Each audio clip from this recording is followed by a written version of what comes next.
The intervention was my mother's idea. She'd orchestrated it perfectly. Sunday brunch at our family estate. Everyone dressed in their appropriate best. I could smell the expensive coffee and judgment as soon as I walked in. "Alexander, darling." Mom adjusted her Cartier bracelet. "We're all here because we care." The all included my older brother Michael in his custom Tom Ford suit, my father pretending to read the Wall Street Journal while stealing glances at his Patek Philippe watch, and my sister-in-law Diana, who'd never worked a day in her life, but had strong opinions about proper career choices. I'd chosen my outfit carefully. Slightly worn jeans, a simple sweater from Target, scuffed boots. Let them think I couldn't afford better. It made what was coming so much sweeter. "We've been watching your attempts at running a business," Michael began, setting down his third cup of imported coffee. "The small office in that questionable part of downtown. The late hours. It's clearly not working." Diana nodded sympathetically, diamonds catching the morning light. "There's no shame in admitting defeat. Michael's firm is always hiring junior analysts." I sipped my coffee quietly, thinking about the real office, the one they didn't know about. 40 stories up in the glass tower downtown, overlooking the city I was quietly reshaping. "Your father and I," Mom continued, "we hate seeing you struggle. Living in that tiny apartment, driving that old car. When you could be living properly," Michael interrupted. "Like us." By properly, he meant the mansion he'd mortgaged to the hilt, the cars he leased to impress clients, the lifestyle that was 90% smoke and mirrors. I knew his real financial situation.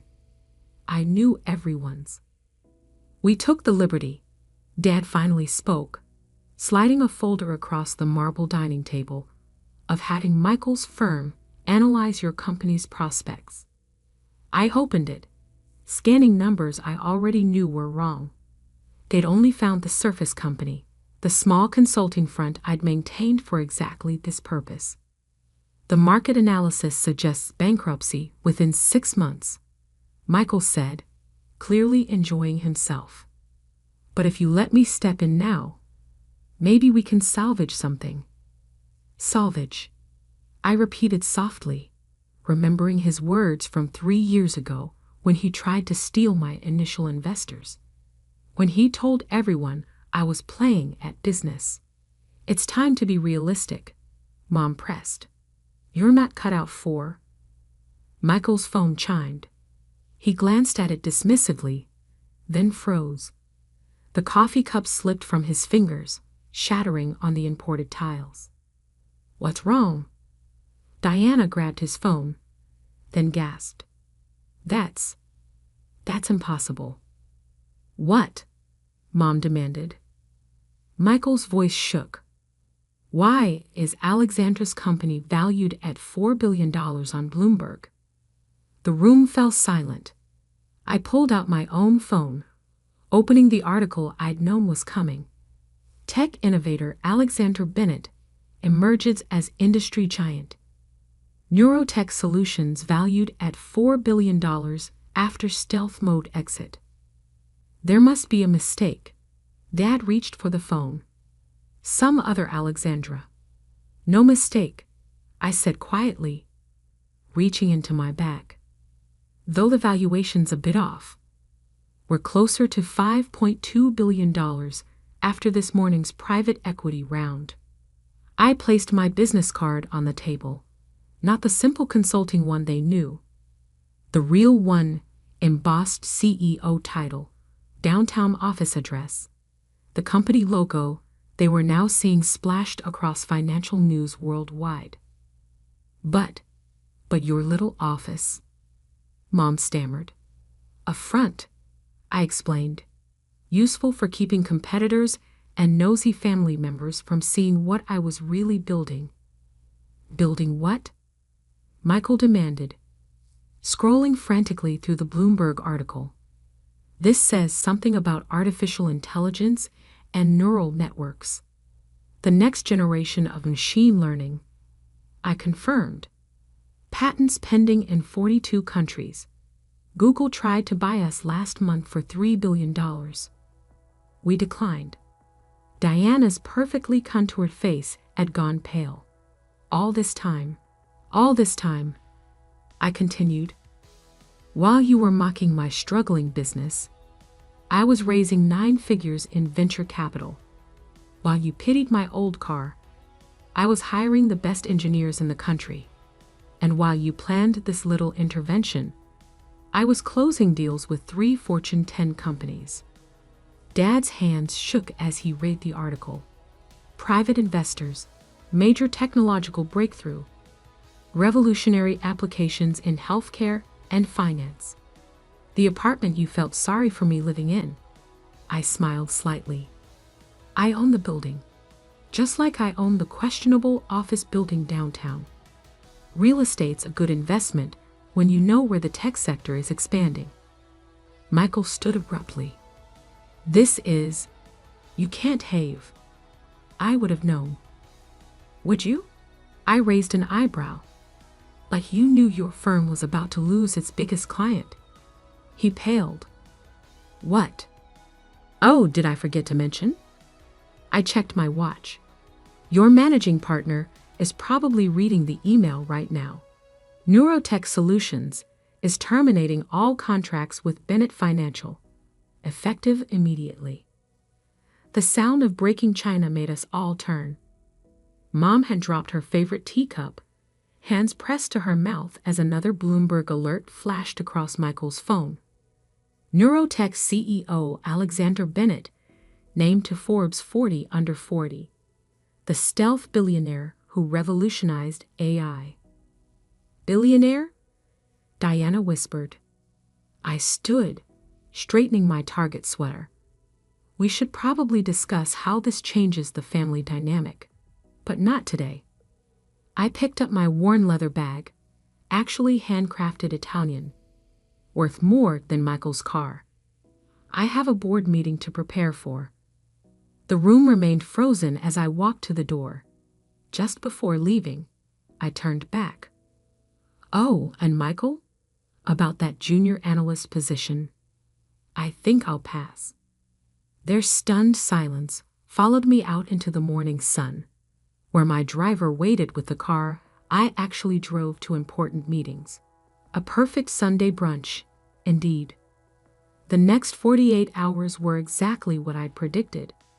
The financial world exploded with speculation about the stealth billionaire who'd built an AI empire in secret. My phone filled with messages from family members who'd suddenly remembered our deep connection. Aunt Catherine, darling, always knew you were special. Cousin Peter, remember when we shared crayons in kindergarten? Uncle James, let's discuss investment opportunities.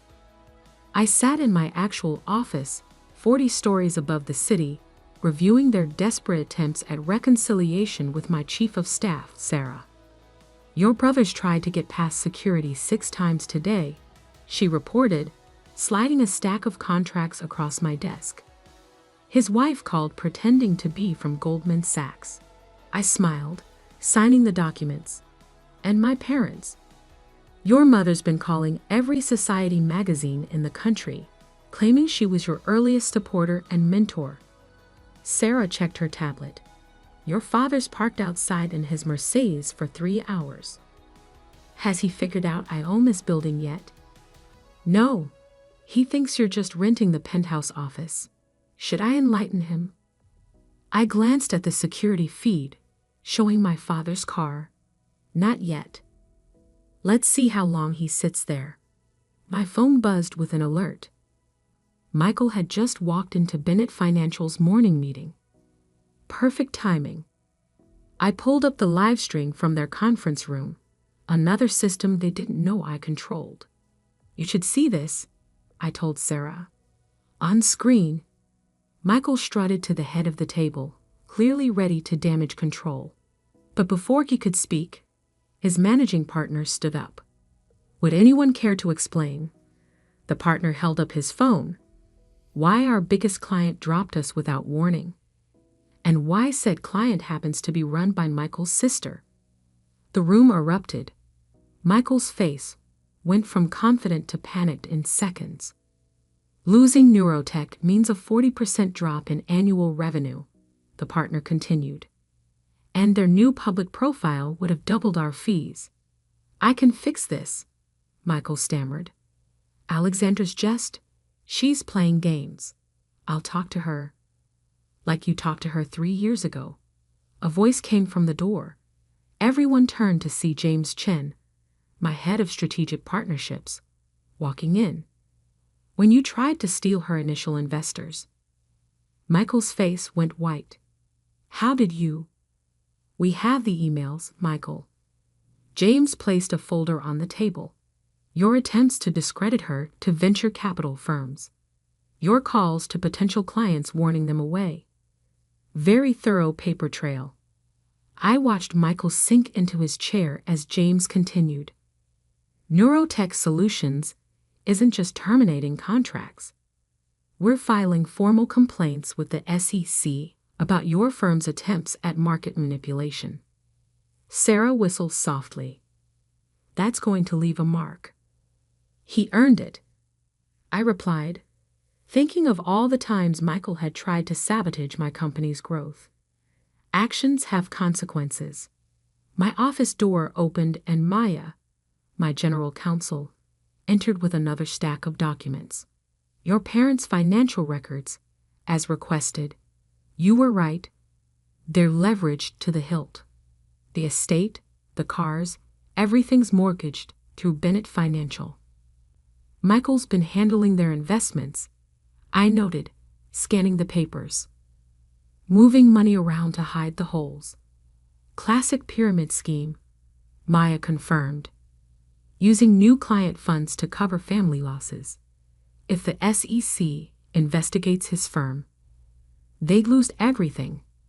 I leaned back, watching my father still sitting in his car below, unless someone steps in to help. Sarah raised an eyebrow. You're not seriously considering. Family's complicated, I interrupted, pulling up another file. But timing is everything. On my screen, another Bloomberg alert flashed. Neurotech Solutions announces new investment division. Industry veterans join leadership team. Right on cue, my phone rang.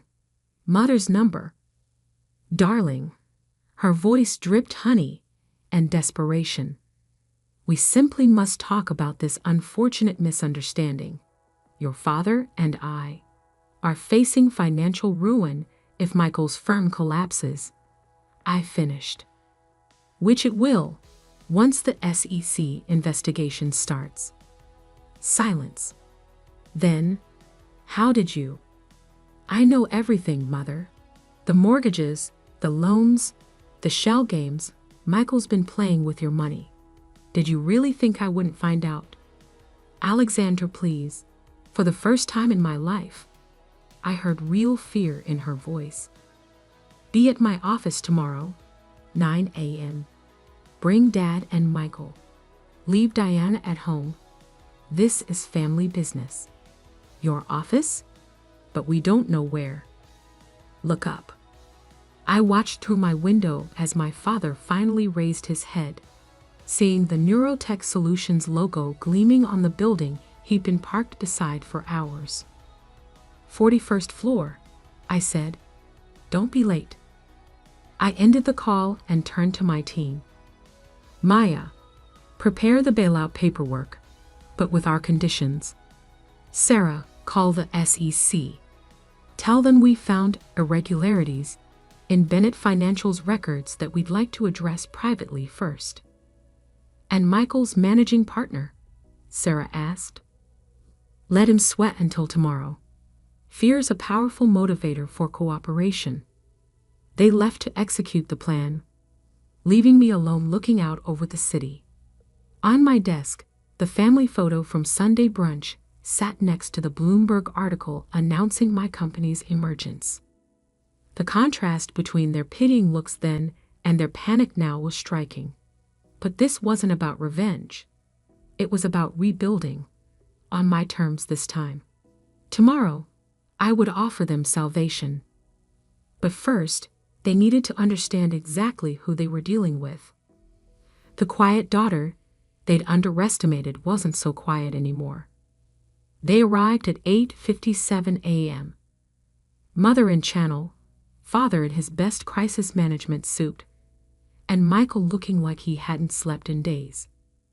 My security team made them wait in the lobby for exactly 15 minutes before escorting them up. The elevator opened directly into my office suite, where floor-to-ceiling windows offered a panoramic view of the city.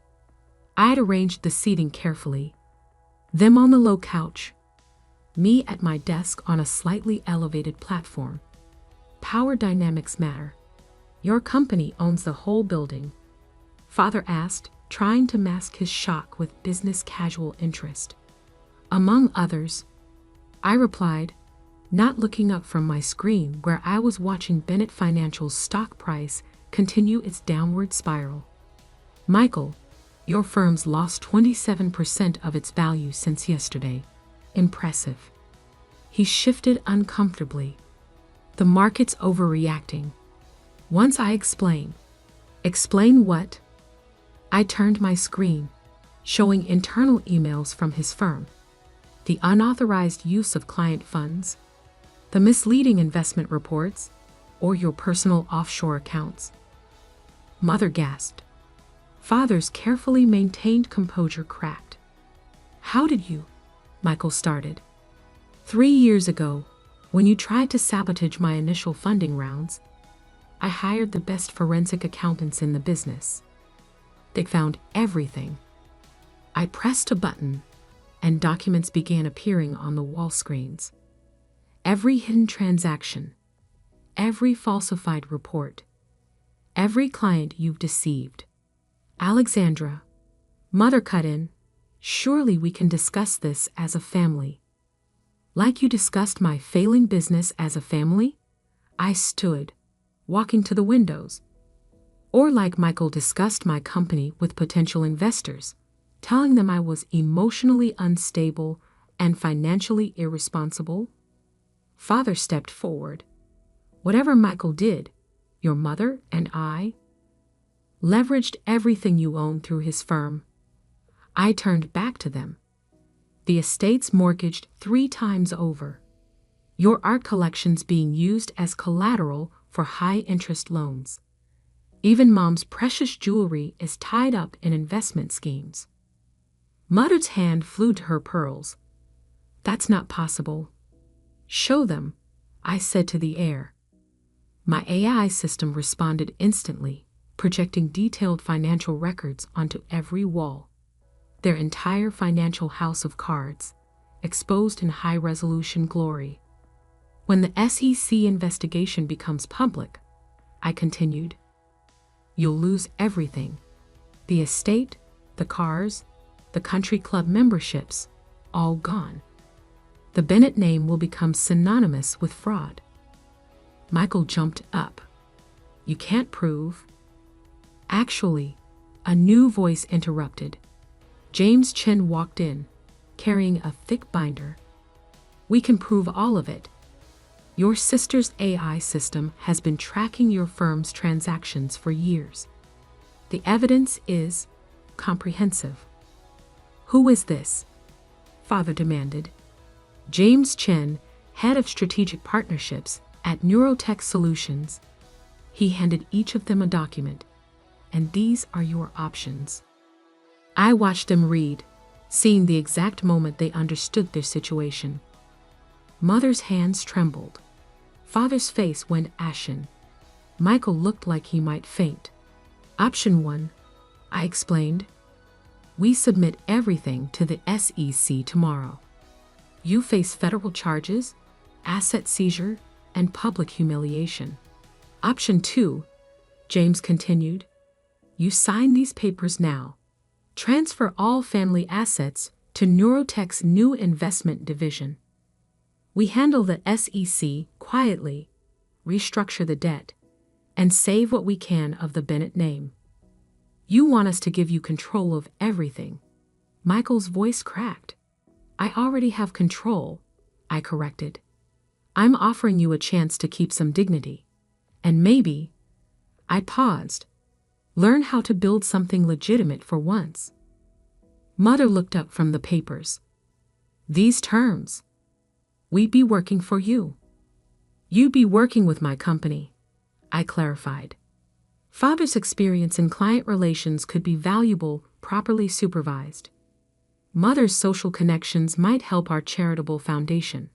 And Michael, he flinched as I turned to him. You'll start in compliance. Learning banking regulations from the other side.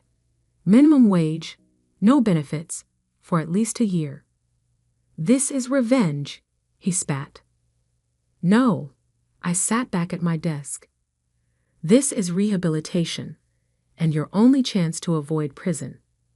Father stood slowly, decades of corporate negotiations visible in his stance. And if we sign, you'll protect the family name?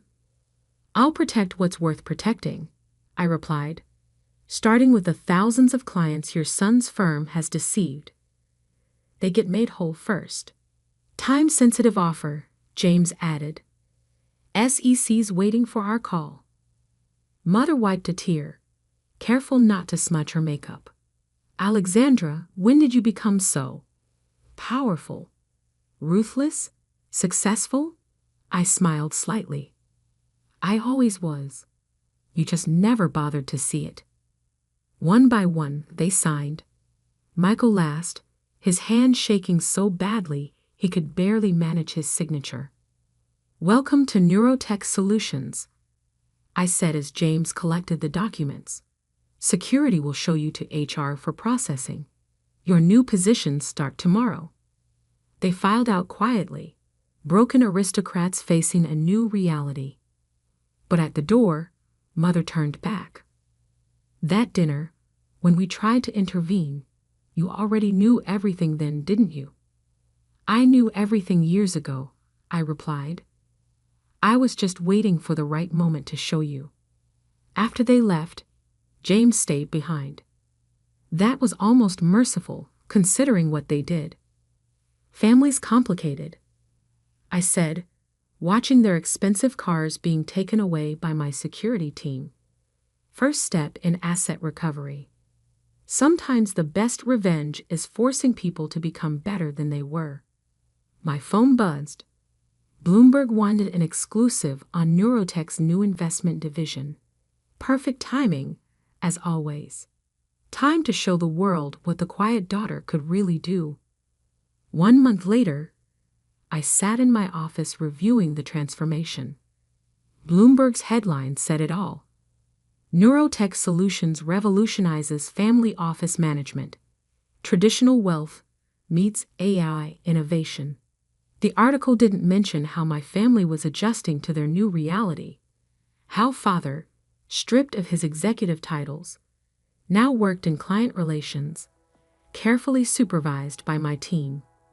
Or how mother, her social calendar replaced by actual responsibilities, was learning to run a legitimate charitable foundation. And Michael?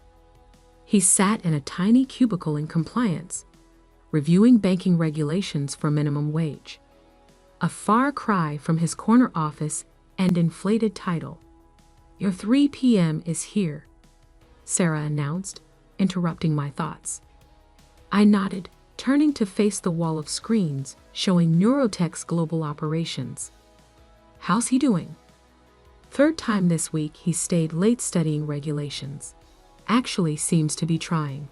Interesting. I pulled up Michael's performance reports. His supervisor had noted genuine effort, despite the obvious humiliation of reporting to people he once would have dismissed. Send him in. Michael entered differently than he had a month ago. The designer suit was gone, replaced by off-the-rack business casual. His swagger had disappeared along with his American Express black card. Sit, I gestured to the chair across from me. How's compliance? Enlightening, he said carefully. I never realized how many regulations we were overlooking. Union violating? He flinched but nodded. Yes, the shortcuts I took, the rules I ignored. I'm seeing it all differently now. I studied him, remembering the brother who tried to destroy my company before it began. Your supervisor says you're showing promise. I'm trying to learn. He met my eyes for the first time in weeks. Really learn, not just fake it like before. My phone buzzed. Another alert about Bennett Financial. The SEC had quietly accepted our restructuring plan, avoiding public charges in exchange for full cooperation. The family name would survive, barely. Mom called, Michael said suddenly, from her new apartment. The downsizing had hit our mother hardest. Her beloved estate sold, her social status diminished, living in a modest condo paid for by her new foundation salary. How's she adjusting? She actually, he smiled slightly, talked about the foundation's work. Real excitement, not just social climbing. Dad too, he's connecting with clients honestly for once. And Diana? I asked, referring to his status-obsessed wife. Left last week. Couldn't handle the reduced circumstances. He shrugged. Another new gesture. Probably for the best. I pulled up another file on my screen. Michael's personal financial records. Your credit counseling sessions? Humiliating but necessary. He straightened in his chair. I've learned more about ethical finance in 4 weeks than in my entire career. Good. I stood, walking to the window, because I'm offering you a choice. He waited, tension visible in his shoulders. Continue in compliance. Work your way up slowly. Maybe make junior analyst in 5 years. I turned back to him. Or join our new family office advisory division as a cautionary example. What? We're teaching other family offices how to transition to modern, ethical wealth management. I explained. Your story, the fraud, the downfall, the lessons learned, could be valuable if you're willing to own it. Understanding dawned on his face. You want me to admit everything, publicly? To select clients. Show them what happens when old-school family money meets modern regulatory scrutiny. I sat on the edge of my desk. Help other families avoid our mistakes. He was quiet for a long moment. The Michael from 2 months ago would have rejected the idea instantly, too proud to admit failure. But that Michael was gone. When do I start? I smiled, genuinely this time. Training begins next week. Same salary, but with potential for growth, based on genuine performance, not family connections. Why? He asked. After what I did to you, why offer this chance? Because you're learning, I replied. And because sometimes family deserves a second chance. Just one, though. He nodded, understanding the warning beneath the opportunity. One more thing. I pressed a button, and the screens filled with new data. Neurotech's AI has identified similar fraud patterns in 12 other family offices. The SEC's very interested. You're going after all of them. We're offering them the same choice we gave you. Modernize or face extinction. I handed him a folder. Your first assignment. Review these cases. Identify the patterns you recognize from your own experience. He took the folder with newfound respect. The quiet sister who watched and learned became the one who changed everything. I finished. Don't forget it. After he left, Sarah brought in the latest market reports. Neurotech's stock had doubled again. Our AI systems were revolutionizing not just technology, but how generational wealth adapted to modern scrutiny. My phone buzzed with a message from Mother. The Foundation's education initiative helped 50 students today. Really helped them, not just for show. Thank you for showing me a better way. I saved the message. A small validation that some lessons were finally being learned. On my screen, the global map of Neurotech's operations pulsed with activity. Each light represented change, innovation, progress. The quiet daughter had built something revolutionary, something that would reshape not just her family's legacy, but the entire landscape of wealth and power. And yes, I was just getting started. But this time, I wasn't starting alone. I was bringing everyone else into the future, whether they were ready or not.